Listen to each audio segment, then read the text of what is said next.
जोंनि सिगांनो news media नायगिरि साफ्रोमखौबो आंनि गोसो गोरबोजों साबायखर बावहरग्रोनाय थाबाय।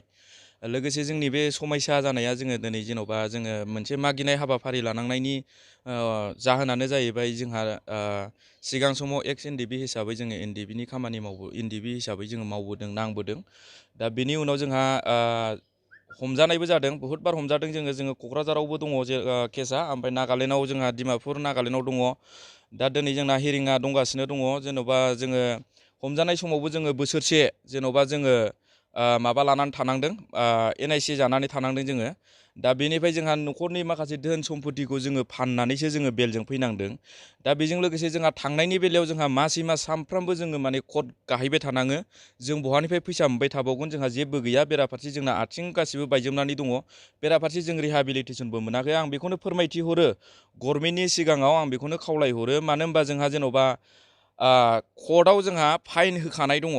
कर्टआ जोंखौ एनडिबि होननानै जोंखौ सिनायथि खालामनानै जेन'बा पुलिस प्रकासन बा आर्मिनिफ्राय दिनै जेन'बा डिपार्टमेन्टनिफ्राय जोंखौ हमनानै जेलाव जारा हास्ति खालामनानै जोंखौ जेन'बा जेलाव दोननानै जोङो न'खरनिफ्राय जोङो धोन सम्पति फाननानै जोंहा कर्टआव होबोनाय दङ। दा बे हिसाबै दिनै जोंहा रिहाबिलिटेसन मोननांगौनि बेलायावहाय जोंखौ माने रिहाबिलिटेसननि बेलायावहाय जोंखौ निल खालामगासिनो दङ।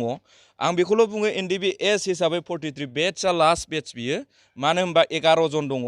बे समाव जेलानाखि आं हजों नागालेण्डनिफ्राय गबोयो 2019 सनावहाय, अब्ला बे समाव जोङो न'आव गबोखांनायनि उनाव जोङो एनडिबि पिडि हिसाबै डिरेन ग्रुप हिसाबै जोङो कारिगाव केम्पआव जोङो थादोंमोन। बे समाव 43 बेट्सआव 11 जन दङ। जोंहा नै जनक कुमार ब्रह्म, बिथाङा थैलांबायसो।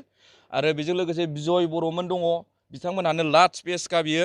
ओमफ्राय बेनि बेलायावनो जेन'बा न'खरनि मानसिफ्रा हमजानायनि बेलायाव खबर मोनैनि सायाव हजोंहाय आंहा सासे जेलावबो लोगो दंमोन, बर' मानसि, बे मार्डार केसाव थानाय। बे बर' मानसिया आंनिफ्राय कन्टेक्ट नाम्बारखौ लाखिनानै बिसोर जेलानाखि हमजानानै थाङो, अब्ला हमजानानै थांनायनि बेलायावहाय आङो बिसोरनि न'नि मानसिफोरखौ आंनो समाधान खालामनानै माने मिलायहोनानै कमप्रमाइस खालामनानै मोननैबो न'खरनिखौ आंनो थिनहरनानै गहोबोनाय। आं बेखौनो खावलायनो सानदों, उमुक थुमुकफोरनि बिहाव बिखुनजोफोरा अबे समनि एनडिबिमोन, बिसोरहा बोरै रिहाबिलिटेसन मोनखो, आरो 43 बेट्सआ लास्ट बेट्सआहाय दिनै बिनि गोजौआव बोरै मोनखो। दा दिनै जेन'बा जोंखौसो एसेबां खस्थ' दुखु दाहाखौ नुबाय, जोंहा मावनानै जानो जेबो गैला, जों हाजिरा मुजिरा मावनो हाया, आथिं आखाइ जेबो गैला, जोंहा गासिबो जोंहा समायसाजोब। दा बे हिसाबै जोंखौहाय जेन'बा नेग्लेक्ट खालामबाय थानायनि दारैहाय जोङो रागाजों दिखारजों दिनै जोङो सहायनो हायैनि बेलायावहाय जोङो दिनै मागिदों।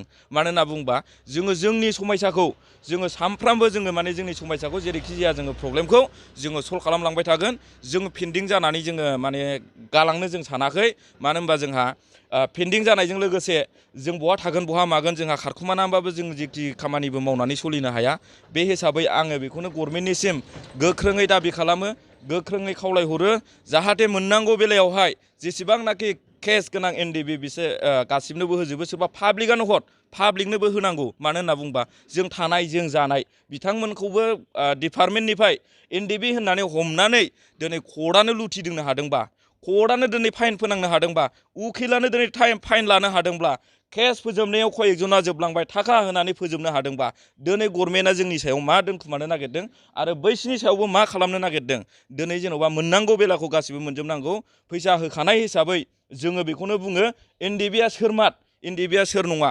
2013निफ्राय जेसेबांनाखि अल वार्ड अपारेसन जादों, बे समनिफ्रायनो अबे गामियाव एनडिबि दं, अबे गामियाव एनडिबि गैया, बेखौ गभर्नमेन्टआ मिथिखाजोबो। नाथाय बेखौ सोर दोनखुमानो नागिरदों, जों बेखौसो सोंथि खालामहरो आरो बेखौसो जोङो माने दाबिबो खालामो, जाहाथे मोजाङै मोजां जेसेबांनाखि एनडिबि दङ बेनो थाबैनो रिहाबिलिटेसनखौ होलाङो। आं बेखिनिखौनो बुङो।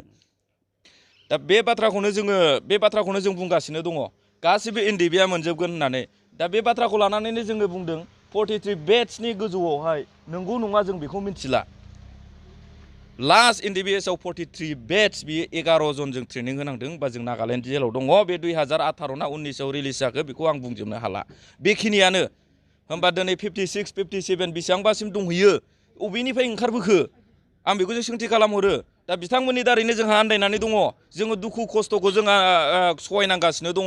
दा बे हिसाबै गावजों गाव जोङो बेफोरबायदि सोंखारिलायबाय थानोबो जोंहा सम गैयामोन। अब्लाबो जोंहा जोंनि माखासे दुखु मोननाय, माखासे गोसोआव माने आघात होजानाय हिसाबै, नेग्लेक्ट खालामजानाय हिसाबै जोङो बे हिसाबै जोङो एकदम दिखारजों जोङो बे हाबाफारिखौ लालांबाय थायो आरो लालांबायबो थालांबावगोन।